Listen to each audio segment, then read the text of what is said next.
皆さんこんにちは、読書の達人です。今日ご紹介するのはこちら、船を編む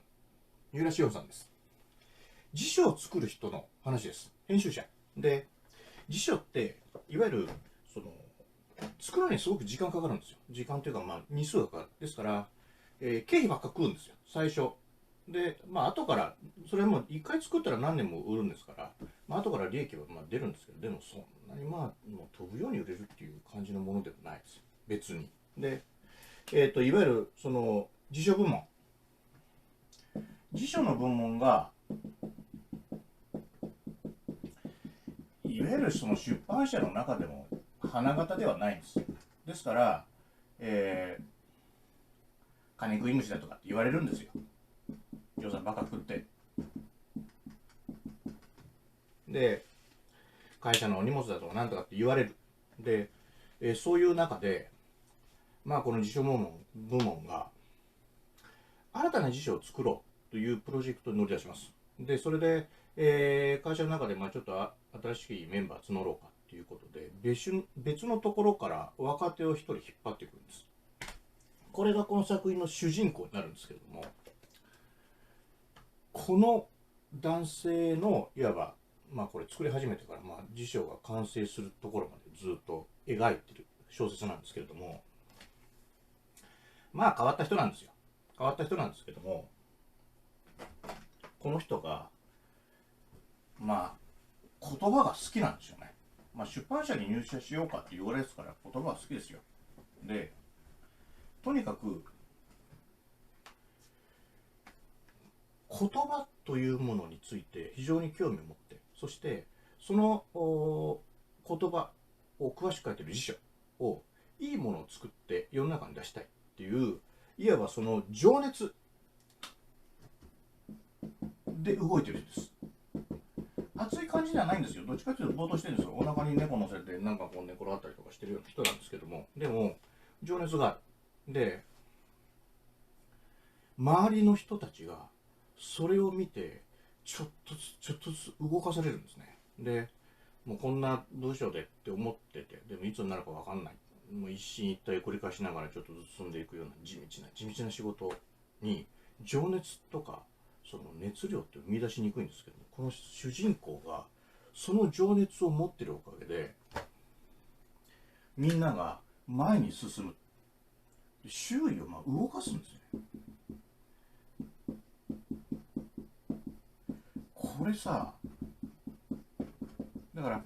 みんな頑張ろうやっていう人ではないんです。でもその姿で周りが勝手にググググッとこう動いてるような感じになる。で、人間が、僕はこの、そこそこの年齢になってきて思うのは、人間が死んだ後に残せるものってそんなにないんですよ。例えばお金を残したとしてもそれは使えばなくなりますから、子孫が。で、結局後に残るものって何かって言ったらその人の生き様ですよ。で、その生き様を残すっていうことが、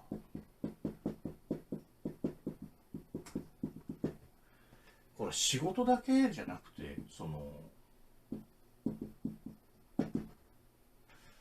いろいろなことにおいて人の生き方についてすごく一つの、投げかけをしている本だなというふうに思います。たくさんの人が出ています。で、当然いわゆるこういう専門的なことを扱う本を作っていくわけですから、ご老人のアドバイザーもつくわけですよ。そうすると当然何年もかかったらぼちぼち命も危ういかみたいな人も出てくる。その人のいわば生きてるうちに間に合うのかどうかみたいなところもある。でもじゃあ急ぐかっていうと、急いで悪いものを作っても仕方ないみたいなところがあるから、そこは粛々とやるんですけども、こういういわゆる何か専門的なことに携わりながら情熱を持って前だけ向いてやっていくっていうことが案外できないんですよ。それなんでかっていうと、社会に生きてたらいろんなバランスを取ったり、あるいは、ダメだったらどうしようかなっダメだった時のことを考えなきゃなって、そっちが普通ですよ。まあ言うや。でもそれを、あえて、やるんだっていう熱量だけで生きていくって、小説の中だけかもしんないけども、だからこそ本って面白いんだなっていう、まあそれ改めて思いますよ。ね。一つの、まあ、社会人。まあ俺仕事で、辞書を作るわけですけど、まあ社会人ですけども、その、一つの生き方みたいなものを提案している本です。心の中に響いた言葉をちょっと選びました。178ページ1行目。本屋に行って立ち読みしてパラッとこれだけ見ても、あってなるかもしれませんけど、読んだ人には、わかる。ああ、これかって。で、ちょっと、ぜひ、自分でもね、ここがいいなって見つけてほしいと思います。あとね、この本、最後に非常に面白い付録がついてます。で、これは読まないとダメです。後ろだけの付録だけ見ても、何で面白いのってなんだろうって思っても、なんだかわかんない。読んで初めて、ああ、これかってなる付録が、これ、爆笑です。で、もうね、泣いた後笑かすっていうこの作り、